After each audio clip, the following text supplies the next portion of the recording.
Welcome to this episode of Checklist Boards. I'm Doug Hall.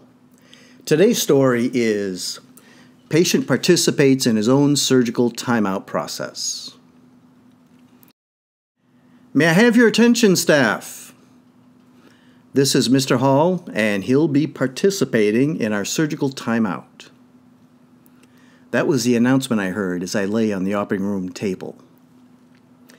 I was at a Veterans Administration hospital for a scheduled minor procedure under general anesthesia. I was familiar with the procedure because of my experience as a U.S. Navy hospital corpsman, and I was familiar with the timeout checklist board because of my experience with the manufacturer, Checklist Boards of Rochester, New York. I had received good perioperative patient education and wanted to be involved in my care, even in the operating room. I requested to participate in my surgical timeout at every stage of the perioperative process. The surgeon, anesthesiologist, and operating room staff all agreed and welcomed my participation. The process was simple. Upon arrival at the operating room, I reminded the staff of my request. Once the equipment and personnel were ready, the circulating nurse announced, "Time out. Let's start the checklist."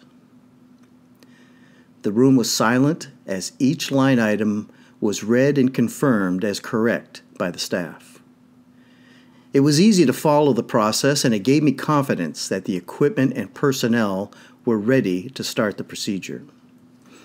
The circulating nurse then leaned over with her masked face and asked, "Are you satisfied that the checklist is complete and correct?" I said yes. The anesthesiologist then leaned over and asked, "Are you ready to sleep?" I said yes. All went well during and after the procedure. The Veterans Administration is taking a proactive approach towards surgical patient safety with the issuance of Directive VHA 1039.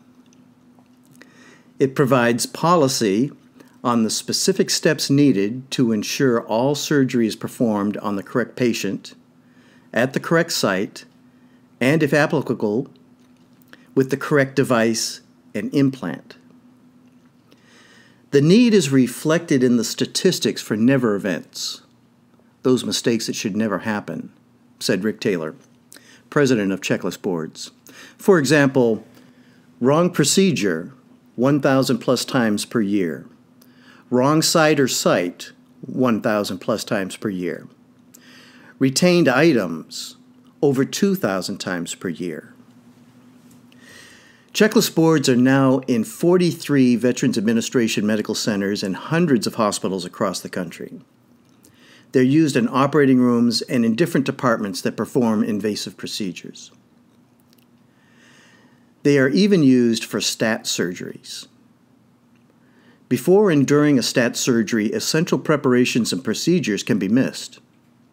The checklist board is a reminder to confirm the completion of these essential preparations and procedures.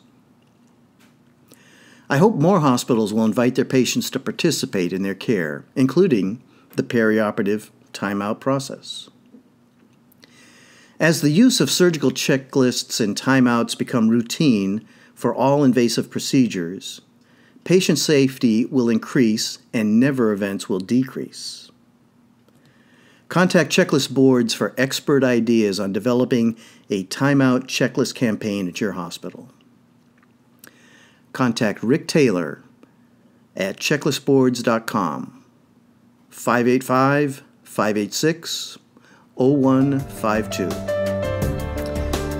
Thank you for listening to this episode of Checklist Boards.